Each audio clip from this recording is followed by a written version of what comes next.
Welcome, everyone. I am Bob Wurzelbacher, the director of the Respect Life Office for the Archdiocese of Cincinnati, and this is our video podcast series that we call Being Pro-Life. Each month, we discuss a different topic in the Respect Life arena. We'll hear a personal story from someone deeply affected by that issue, and finally, we'll share ways that you can get involved. This month, we're going to talk about how to get involved on the local, state, federal, and even international efforts in the Respect Life movement, especially as it relates to abortion. So as always, this week we have a special guest. Will you please introduce yourself? Hi, I'm Tom McClusky. I'm Vice President of Government Affairs for March for Life. So Tom, let's start. Let's get you a little background on you. How did you come to be in the position you are for fighting for life there in Washington, D.C.? Nobody in Washington, D.C. is usually from Washington, D.C., and I grew up in a rural town in upstate New York and came down to D.C. after getting a political science degree because I figured there's not enough of those down here in D.C. and did some work for George H.W. Bush and did some work in what would be called the real world. We worked for a tax organization and worked for an oil company, and then decided I wanted to go to, I usually joke, wanted to work for less controversial issues. So I went to Family Research Council, got to work on the life issues and marriage issues and religious liberty issues. And then the March for Life, if you're familiar with it, I usually describe it as a 47-year-old brand new organization. It was founded by Nellie Gray in 1973, a woman like no other, except she ran it for over 40 years out of her living room in her Capitol Hill house. When she passed away, Jeannie Mancini was asked to make the organization a year-round organization. And a year later, Jeannie asked me to come on to help revive the C4 at March for Life so that we could give all those marches. We have hundreds of thousands of marchers coming every year. And the question is always, what's next? And we want to answer that question by becoming a year-round organization and helping point them in the right direction. It's not necessarily made to the March for Life.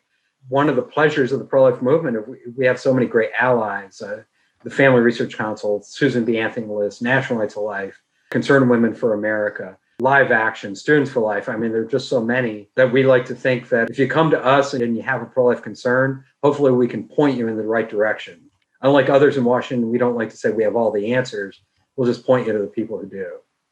All right, Tom. Well, thank you so much for spending time with us today. So let's get started with some of the bills that have happened, perhaps recently, maybe that have passed or that are currently in the Senate or in the legislature that are related to Respect Life issues.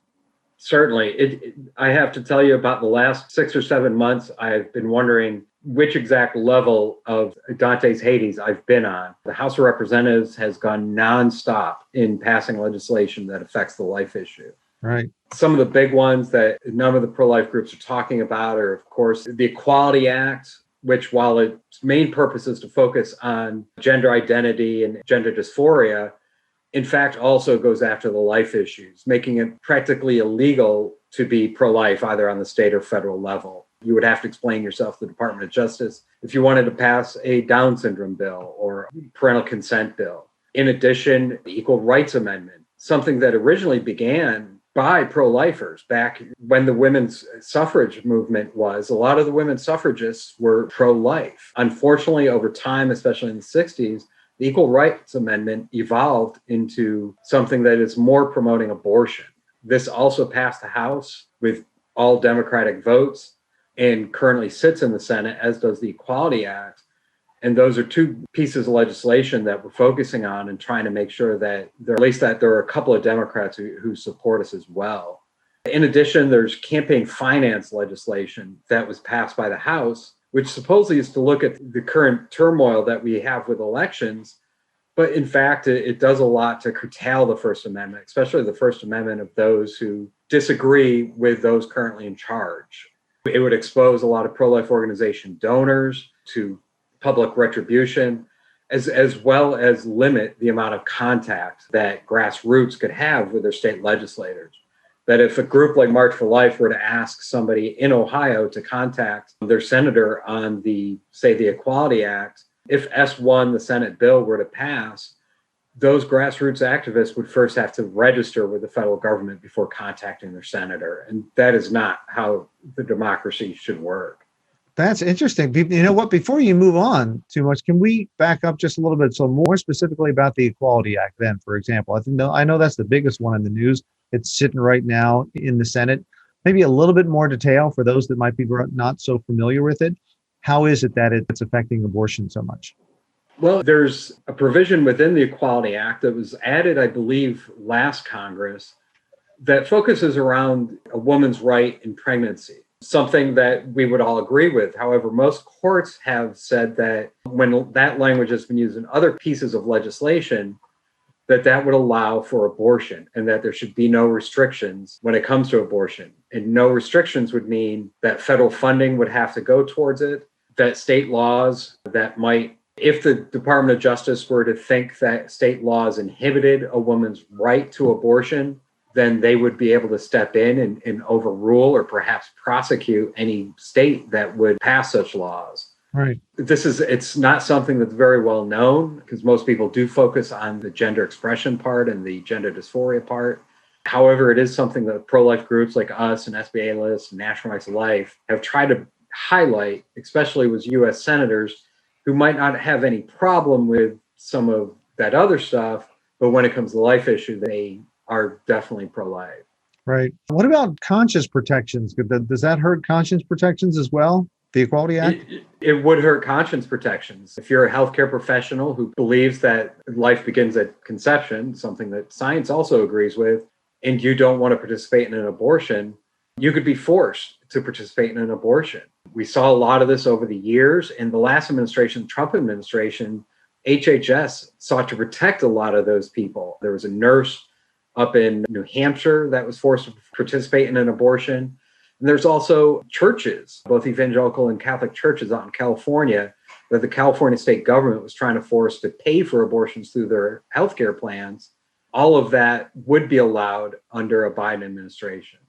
Yeah, we spoke with, well, wasn't that one? Now I forget the name. But we spoke with a nurse from New York State who had a lot to do with that being forced to have an abortion and the Trump administration put that protection in place for healthcare workers. But do you believe the Equality Act would take all that away? Some of the authors of the bill have specifically pointed to cases like in California and the New York case as well, that the Equality Act would help them. Help is the wrong word to say, except to help them make sure that healthcare professionals would force healthcare professionals to participate in abortions, whether they want to or not. Right. We don't have to address this if you don't want to, but I think that when same-sex marriage was legalized or became the law, then many Catholic adoption agencies had to close. There are a few that I believe are still fighting this in the courts, being able to stay open and only place children into heterosexual coupled homes. Is the Equality Act going to have anything to do with that? You think make it even harder for them to make that case that they should be able to stay open and not be considered discriminatory for only wanting to place children in heterosexual married homes? While the March for Life doesn't take a position on these issues, I ran the Government Affairs Department for the Family Research Council for over a decade. So I'm certainly familiar with a lot of these issues, and especially with the way that they're affecting Catholic charities.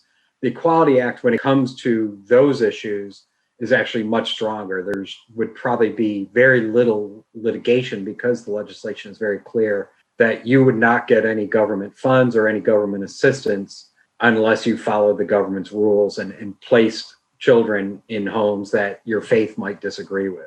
Right. Are there other conscience protections related to the Equality Act that immediately come to mind that we'd also probably ought to be concerned about? Not the Equality Act as much as some of the actions within the Biden administration already. Sure. It's the Trump administration, to their great credit, created a whole agency within HHS to protect the conscience rights of individuals. Right. I remember that.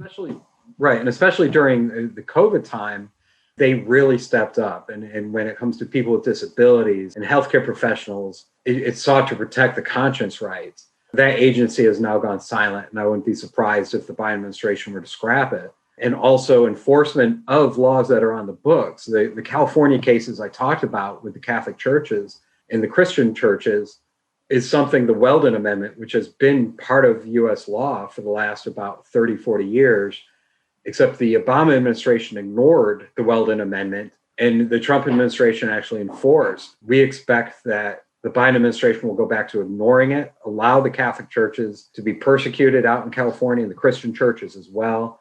And we would expect other states to follow suit. I know New York is talking about similar legislation as well as Michigan.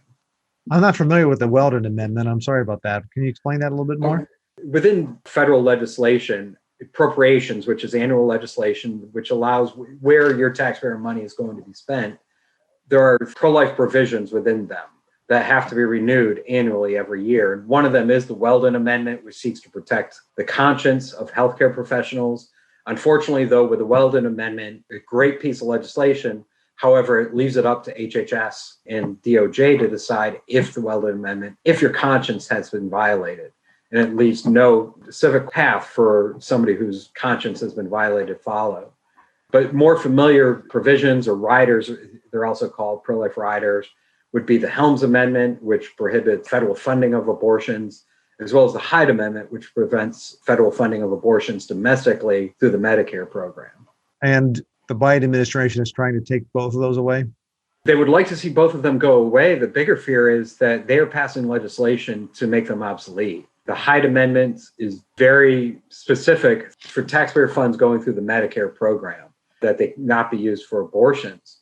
However, starting with Obamacare, except now with the latest COVID relief bill that Joe Biden and the Democrats passed, there are billions of dollars being pushed through the healthcare plans that are not subject to the Hyde Amendment, thus meaning that taxpayers are subsidizing abortions currently, including, as weird as it might sound, if you work on Capitol Hill, if you're a staffer on Capitol Hill, and your healthcare is paid almost exclusively by federal taxpayers, you can have a healthcare plan that pays for abortions. This totally ignores current law, except we don't expect the Biden administration to enforce the laws that are on the books when it's something to their advantage.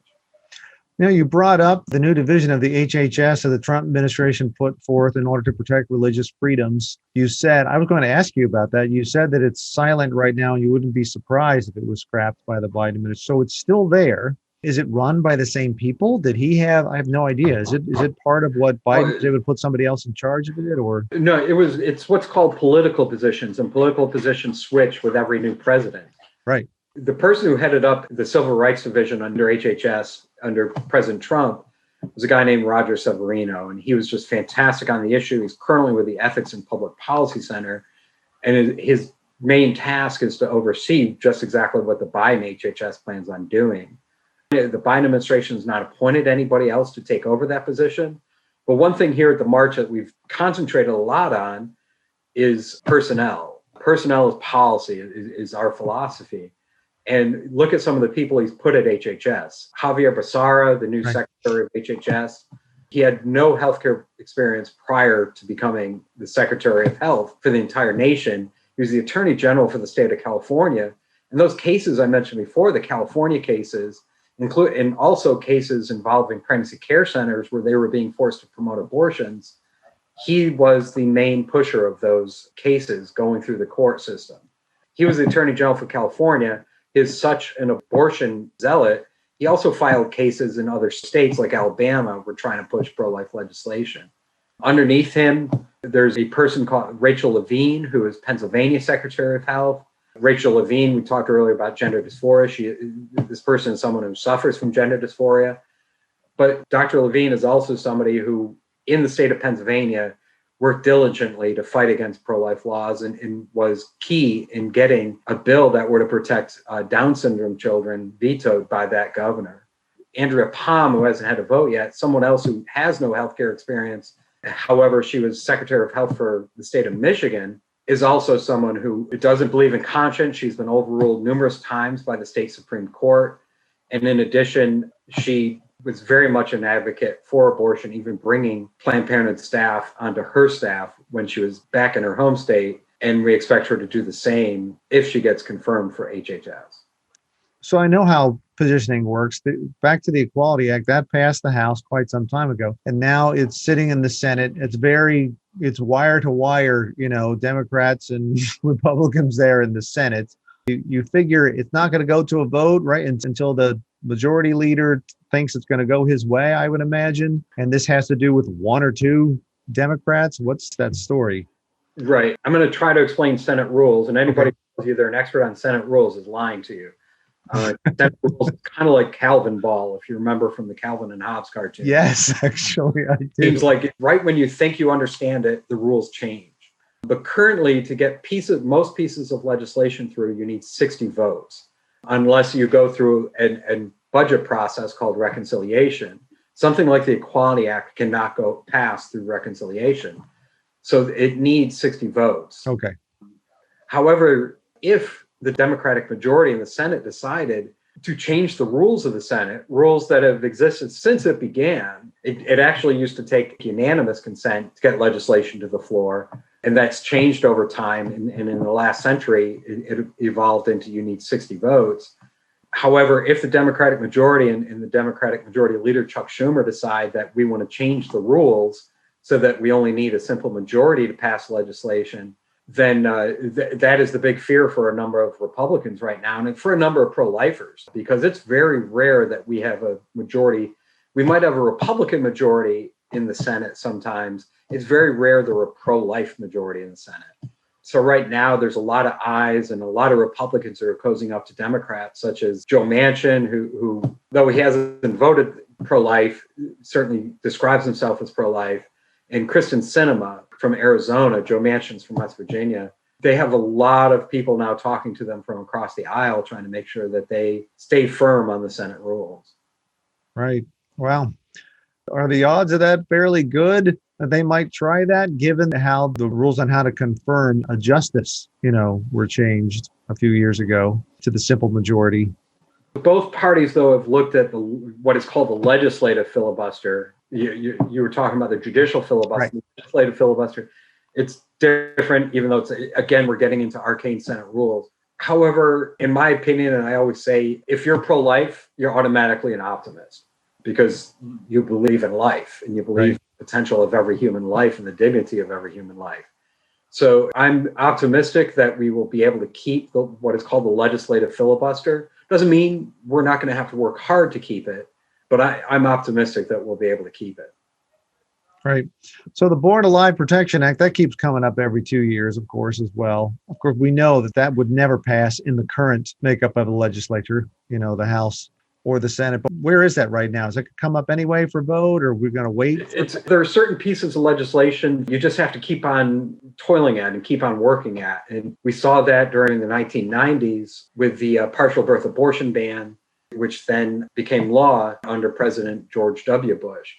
With Born Alive legislation, we're going from arcane Senate rules now to arcane House rules. Anything that reaches the House floor, it's up to the Speaker. And the Speaker currently is pro-abortion, Speaker Nancy Pelosi from California. Right. However, there's one exception to that. And that is if you can get signatures of, I believe the number is of 217 members of Congress on a piece of legislation, that automatically forces it onto the floor for a vote. And this is what we're trying to do with the Born Alive bill. A brand new Congresswoman from Florida, Kat Kamak, is leading that up alongside Steve Scalise, who's the minority whip. He's from Illinois. And currently, I believe we are about 5 signatures short. Every Republican who's able to has signed the petition. There are a couple, I think, who are still out sick. Most notably, Congressman Dan Crenshaw, though I believe he's getting back into the swing of things. He just recently had eye surgery. So we will only need 5 signatures. And the Born Alive bill is a perfect example of how to show the differences, I think, between those who claim they're pro-choice and those who are pro-life. This is a baby. It's no longer an abortion issue. We're getting into infanticide. This is a baby that is born alive. And all we're saying is that federal law dictates that if a baby survives an abortion, it deserves every medical attention that it could get. And the other side argues that's already law. It's not. And that's why there are numerous cases that we see in the states that prove the case that is not the law, that most abortionists would leave that baby to perish on its own. So I think you'll see a lot of this in campaign ads. You'll see a lot of this discussion on the House floor and trying to convince just 5 Democrats to sign on to the petition. It is a lot harder because in this last election, 2 pro-life Democrats, Representative Dan Lipinski from Michigan and Colin Peterson, both lost their elections. For Dan Lipinski, he was primaried out because pro-abortion forces within the Democratic Party didn't like the fact that he was pro-life. So it's tough, except again, I'm an optimist, and I do think it gives us something positive to focus on, at least for the next year and a half, where pro-life is very much in the minority. So what is the primary articulation against the Born Alive Protection Act? Is it because I think I've heard it's because they say it's just not necessary. Is that the argument, or is there a deeper argument than that they say out loud, right? Of what they're The one they say out loud is that it's not necessary, except right. that, That's what I thought. as we've seen in states that have passed their own born alive legislation, because until the states pass this legislation, we don't even know the number of children who survive an abortion attempt. And in Florida, I believe for the most recent year, it might have been about a dozen children who have. So who knows how many in other states as well. But to me, if one child is surviving an abortion, this legislation is necessary. Sure. And needed. So we need to make sure, because it's not in an abortionist's best interest, if a baby survives an abortion, to do everything it can to make sure that that baby lives. So there was born alive legislation passed in the early 2000s. However, that was more of a descriptive language of describing what the situation is. There were no penalties within it. So there's nothing compelling the abortionist to actually do anything to help save the baby. What this current legislation does is to compel healthcare professionals to do all they can to save that baby. Right. Yeah, I imagine that would obviously we both believe it's a baby, whether it's inside the womb or outside the womb, and it's killing Right. whether it's inside or outside the womb. Of course, that's where we are. But I guess it makes sense if you have this act and you apparently, I guess you would say you make a mistake, I suppose, in the abortion procedure, a baby's born alive, then that doctor and then you have to save that child, and that under those circumstances, then the doctor has to come back to the mother who was expecting to have an abortion and say, well, your baby's alive. I suppose that would be a difficult situation for that abortionist. Of course, the life of the child is more important than the embarrassment of the abortionist. But in every case. And right. we're greatly helped currently. The Abortion Survivors Network is an organization actually formed to highlight these cases. And they've just got their first lobbyist now here in Washington, D.C. So it's kind of hard for the Democrats to say that this legislation isn't necessary when they're sitting across from somebody who benefited. Right.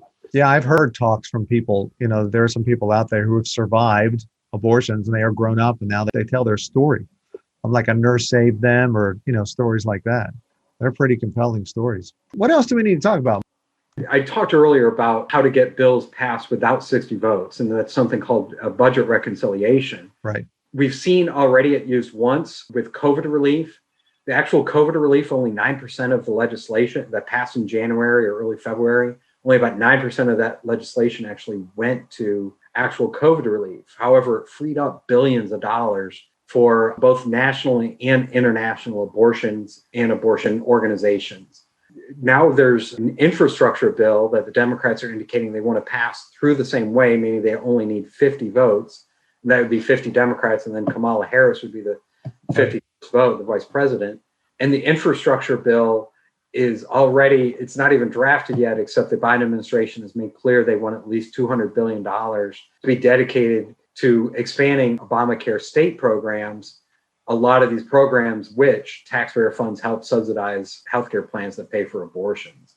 This is probably going to be a lot of what we're concentrating on the national level, trying to educate, because once you, as I mentioned, and if I haven't put people to sleep already, once you start talking about the rules up in Congress, it's a little harder to message on, except it comes down very simply. Abortion is not healthcare. However, that is what the COVID relief bill did, and that is what the infrastructure bill plans on doing. All right, Tom. So do you have a website maybe you'd like to show, we could show on screen, or tell people to, if they want to get involved, they want to contact their senators, they want to know the issues that they need to be concerned about? Certainly. We have two websites for both our C3 and our C4. One is education arm. The other is more concentrating on legislation, which I do a lot more work with. Our C3 website is marchforlife.org. Pretty simple. And our C4 website, where you can find bios for a lot of Biden personnel, as well as action alerts on a lot of legislation we talked about today, you can go to mflaction.org. Okay, so we're showing the marchforlifeaction.org on the screen here. If you're listening to the podcast, again, mflaction.org or marchforlifeaction.org, both of those will get you right to that website. So tell us a little about what we can find on there and how we can, there's a donate button right there at the top. Right. There's always that. Right there, you have the different alerts that we have going out. One is the discharge petition. One is about saving Hyde, a major concern. And another is find your legislators. One thing, if I may indulge a little bit in a little self-promotion, one thing that I started when I came to March for Life, it's something I got from some of our partners in the states, especially Washington State, is a lot of grassroots, they are intimidated or overwhelmed when they think about everything that's going on in their state legislatures or their federal legislatures. So we started something called Capitol Hill 101, which helps humanize the legislative process. It's even less about the issues and it's more about the office. Like when you're going to contact a member of Congress or go to meet with them, a lot of times you're going to meet with their staff. You're not going to meet with that member, but that's okay. And we try to walk people through meeting with their member of Congress and along those lines and little tidbits. Like if your member of Congress is in office and you want to meet with them, ask to take a picture with them, because no member of Congress is going to turn down getting a picture taken with them. So that's something we try to do, and you can find that in our educational resources as well. If you scroll down a little more, you'll find. So you scroll down to pro-life legislation successes, and you can see some bios and some of the people. There we go. Okay. So for more information there. And then you can take action, right? You can contact your senator. Where do you do that? You can add your voice. Because there's an add your voice link. You can sign up for petitions right there. And there are places on that website where you can contact your legislators as things come up that you might want to ask them to vote on. Other things that we should be talking about, Tom. As I said before, you can't be a pro-life if you're not an optimist. And I just do want to point out to people that in this last election, while a pro-life majority lost the Senate, lost the White House as well, we did gain a number of seats in the House. Currently, there are more pro-life women in the House of Representatives than there has been at any given time. Wow. I've had the pleasure of sitting down and talking with a lot of these incoming freshmen, and they're ready and raring to go. They are not afraid to speak out on the life issue, which is just so great to see. So I'm optimistic, and the more involved we are, the more educated we are, I think, on the issues, the better I think we are when it comes to election days. All right. Well, thanks, Tom, for talking with us today and sharing the story of your background and your work for March for Life and the work that you do for women, for the unborn, and for the conscience rights of all Americans. Thanks for spending time with us today. Thanks for having me on, Bob. If any of your listeners do want to learn more, please feel free to contact me. And I also want to thank you for all the work that you do. As you know, my wife also works for the church, and it really is a calling. And it's the local activists such as yourself that really do the important work. Thank you, Tom. It's been a pleasure. And I want to thank all of our viewers and listeners for tuning in on this episode of our Being Pro-Life series. Head to the website to view more resources talked about on this episode at www.catholicaoc.org/beingprolife. Thank you again for joining us today. I look forward to being with you next time.